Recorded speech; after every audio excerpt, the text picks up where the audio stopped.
ocupar unos breves minutitos para invitarlos a reflexionar en esto de la Navidad, ¿no? ¿Qué celebramos en Navidad? ¿Qué celebramos? Acá se nos hablaba del sentido de la Navidad. Jesús como el sentido de la Navidad. Y uno de los textos en los que se inspiraba esta dramatización de la Academia de Arte es ese texto de Lucas, donde el ángel anuncia a María el nacimiento de este niño. Al sexto mes, el ángel Gabriel fue enviado por Dios a una ciudad de Galilea llamada Nazaret, a una virgen desposada con un varón que se llamaba José, de la casa de David, y el nombre de la virgen era María.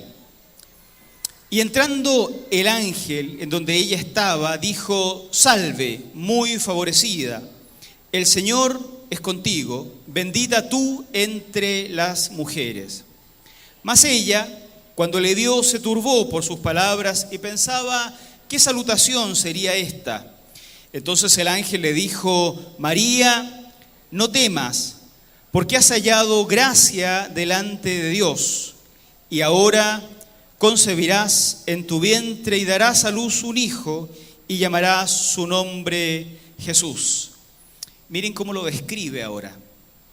«Este será grande y será llamado Hijo del Altísimo, y el Señor Dios le dará el trono de David, su padre, y reinará sobre la casa de Jacob para siempre, y su reino no tendrá fin». El libro de Lucas, el Evangelio de Lucas, se escribe cerca del año 80, casi 75 años, o, en otro cálculo, 85 años después del nacimiento de Jesús. Los evangelios son muy tardíos, son décadas después, se escriben décadas después de los acontecimientos que narran. Siguiendo la costumbre de la época, los escritores buscan la manera de narrar los acontecimientos ocurridos 70, 80 años antes. Y en el caso de Lucas, utiliza una serie de profecías del Antiguo Testamento, como se usaba en la época, mezcladas. Casi cada línea de este mensaje del ángel a María tiene algún correlato en las profecías del Antiguo Testamento, en diferentes profecías del Antiguo Testamento. Entonces este discurso de alguna forma se arma con profecías, lo que significa que Lucas está cargando sobre Jesús el cumplimiento de las profecías del Antiguo Testamento. Y al escoger ciertas profecías del Antiguo Testamento para cargarlas sobre Jesús, sobre el nacimiento de Jesús, Lucas nos revela cuál es la esperanza que se carga sobre Jesús. Y como lo que estamos leyendo es el relato del nacimiento o del anuncio, entonces lo que está haciendo Lucas es revelarnos, de alguna forma,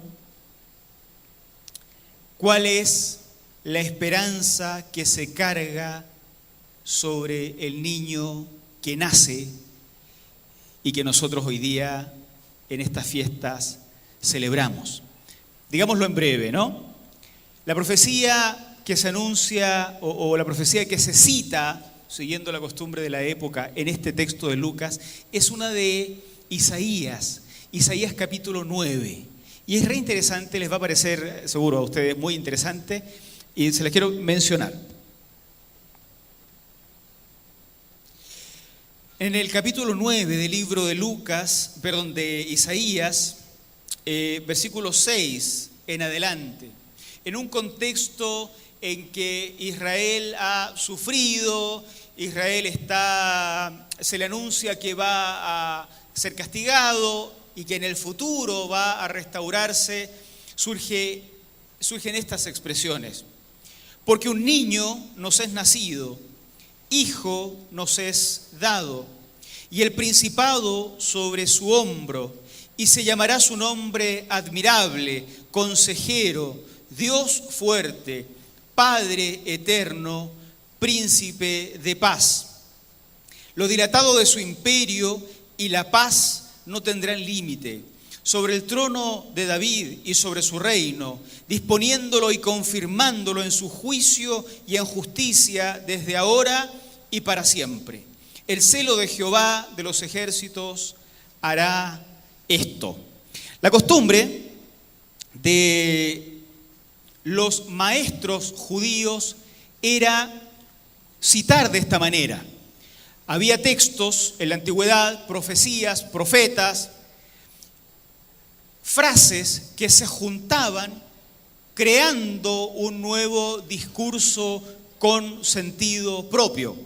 Lo que hace Lucas es seguir la modalidad de la época y describir el anuncio del ángel usando frases extraídas del Antiguo Testamento.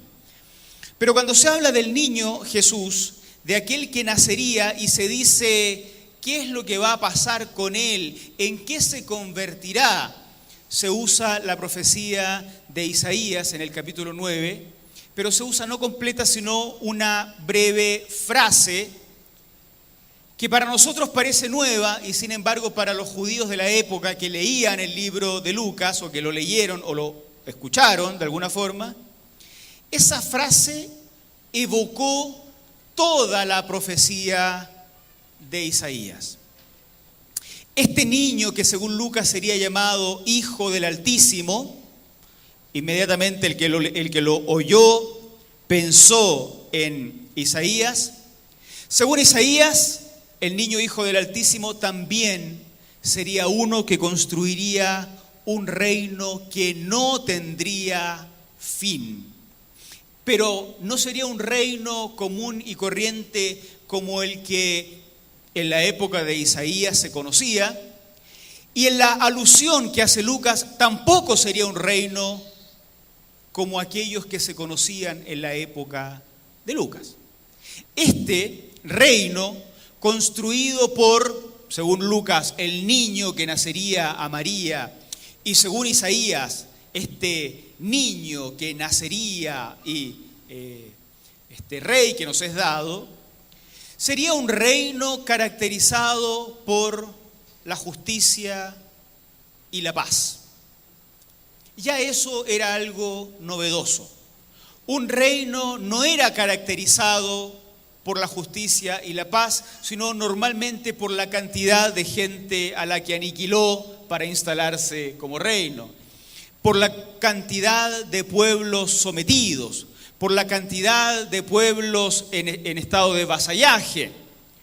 Pero no es una buena cosa que se cuente de un reino poderoso o que pretende ser poderoso, que se diga sencillamente que es un reino justo y es un reino de paz.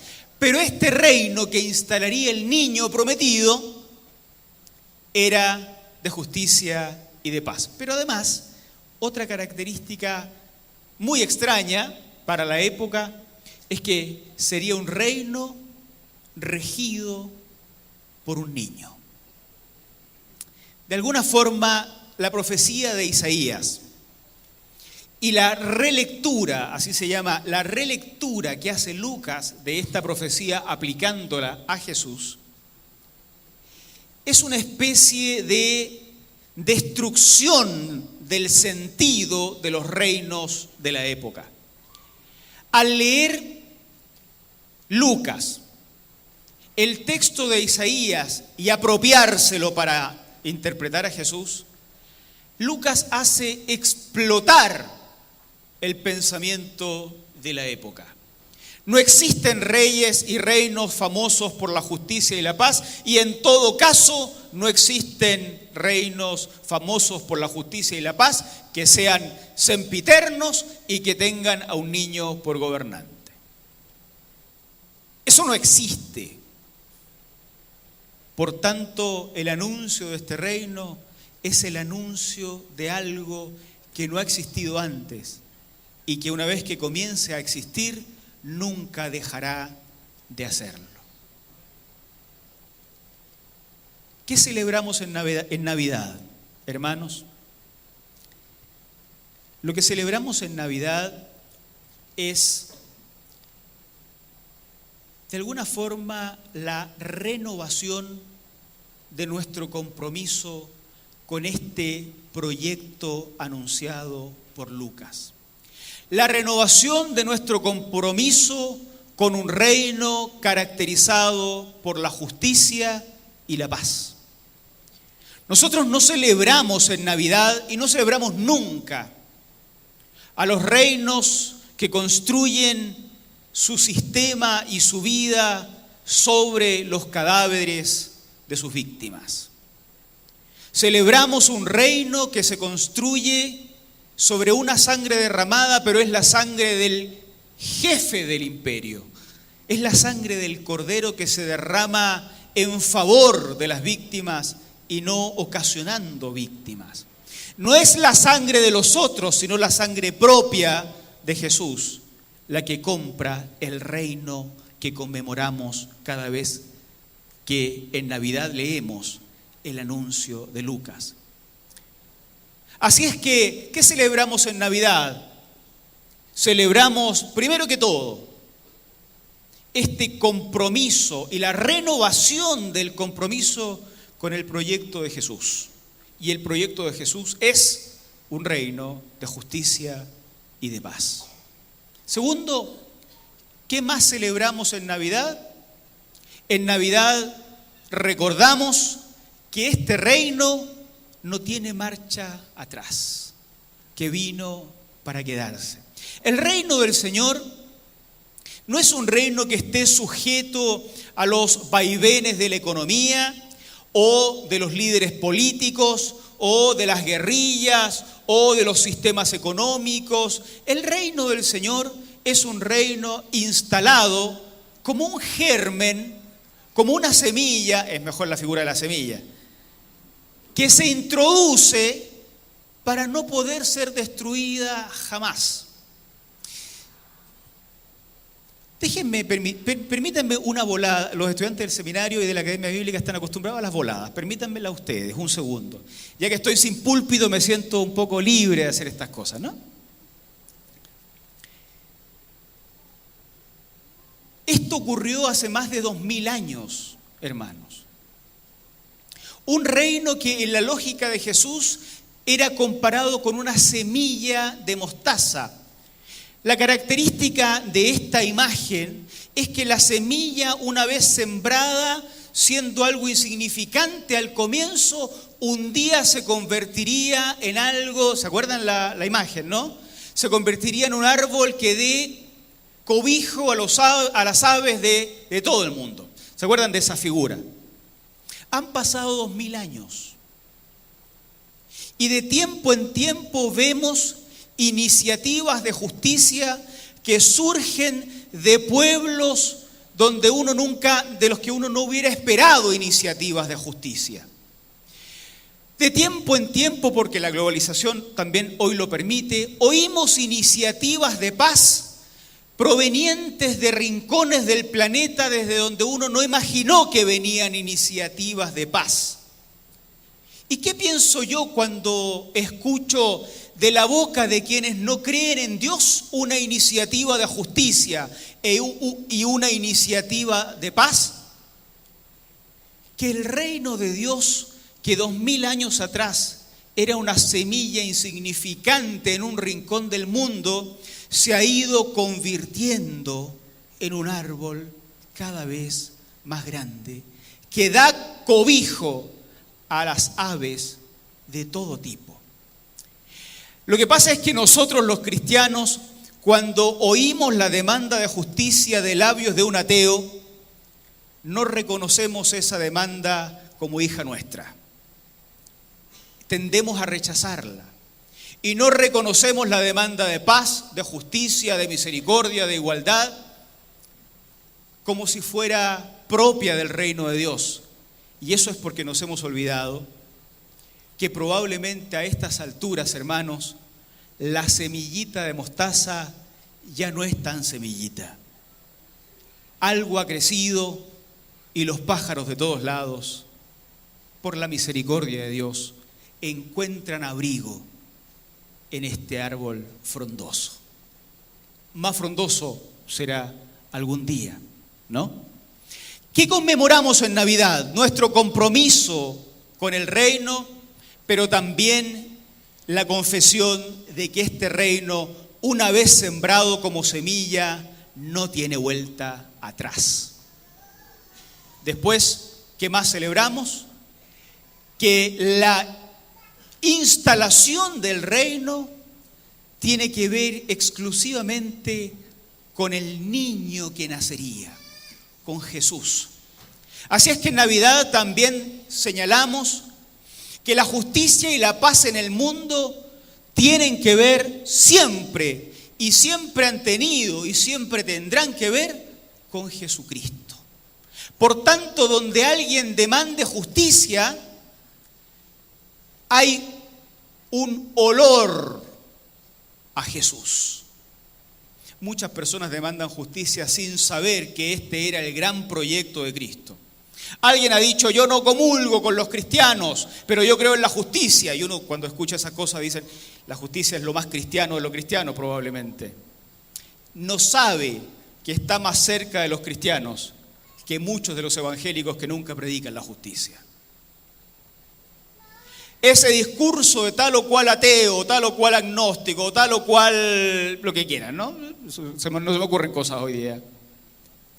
Que reclama paz, que reclama justicia, probablemente está más cerca del niño de Belén que muchos de los púlpitos evangélicos de nuestros tiempos.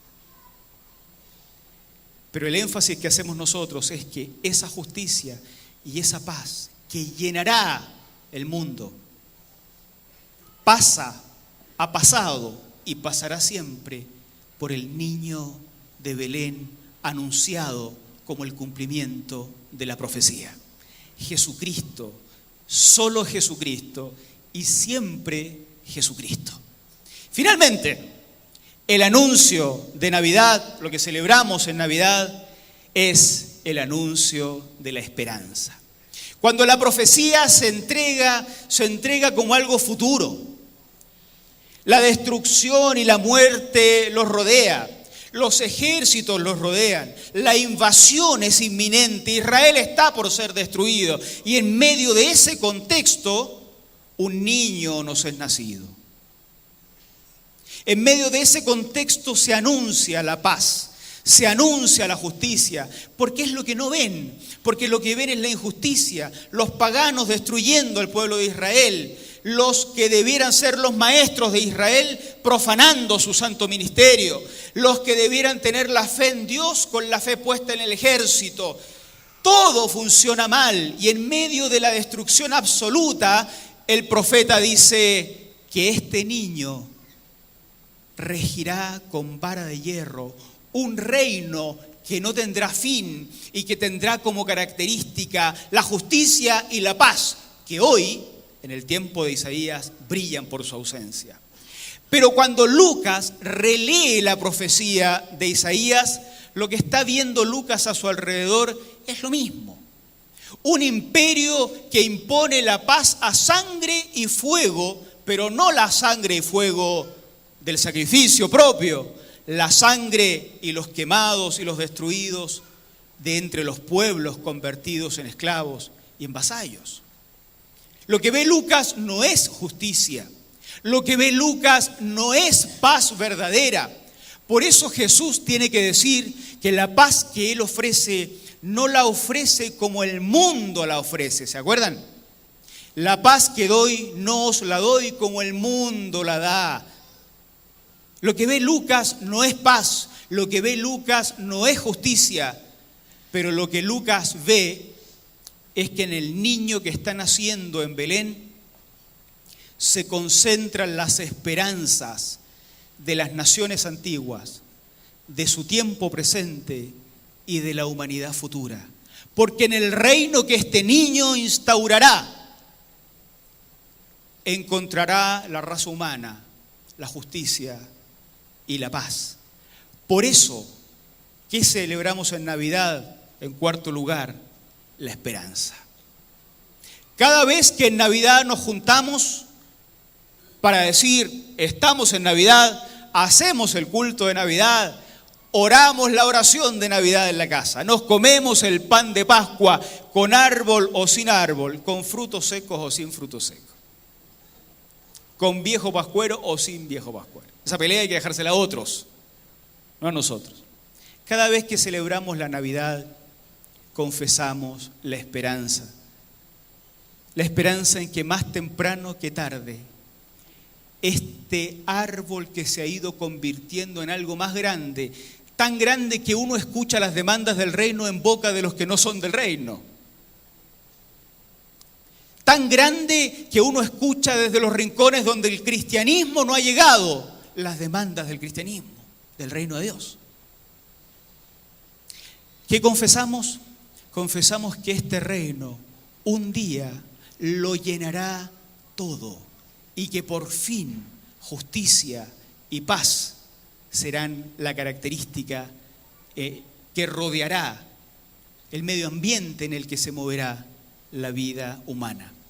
Pero si este niño es tan poderoso para traer esperanza a la humanidad completa, también es poderoso para traer esperanza a las familias, a los individuos, a las personas.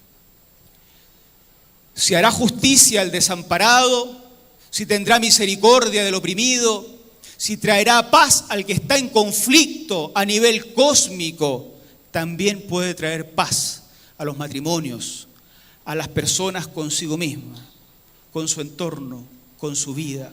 Si el niño que nacerá instaurará un reino al que no se puede oponer nadie en el planeta, seguro si invito al niño ese a mi casa, puede también traer paz a mi hogar y puede también traer justicia a mi hogar y puede también traer la paz en mi interior en medio de estos tiempos donde internamente también estamos destruyéndonos. ¿Qué celebramos en Navidad? Resumiéndolo, yo digo que si hay una palabra para resumirla, en Navidad celebramos la esperanza. La esperanza de que Dios tiene el poder de transformarlo todo. Transformación que ya se inició en la historia, porque este niño ya nació y es, por su resurrección, el Rey de los Reyes y el Señor de los Señores. Celebramos en Navidad la esperanza, la esperanza. Cuando cenemos el próximo sábado en la Nochebuena, si hay para cenar o no, cuando cantemos, cuando nos hagamos los regalos o no nos hagamos los regalos, cuando estemos con el árbol o sin el árbol, no peleemos por esas cosas. Lo que vamos a estar celebrando es la esperanza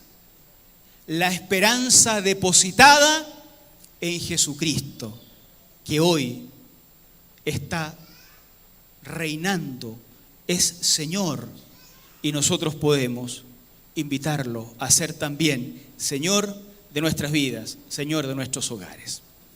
Que tengamos una feliz Navidad, una feliz conmemoración de la esperanza de los oprimidos, de los pueblos destruidos, de los injusticiados, de los enfermos, de los destruidos, de los afligidos. La esperanza. Un niño que nacería lo cambiaría todo. La buena noticia, ya nació, señores, ya nació. Gloria al Señor. Jesucristo, nuestro Señor, viene a darnos esperanza.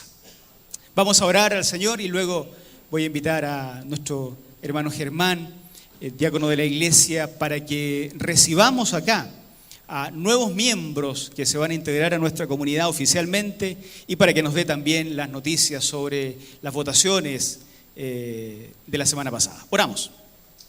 Gracias, Señor, por este tiempo especial en que hemos podido celebrar nosotros como iglesia la Navidad en un culto especial.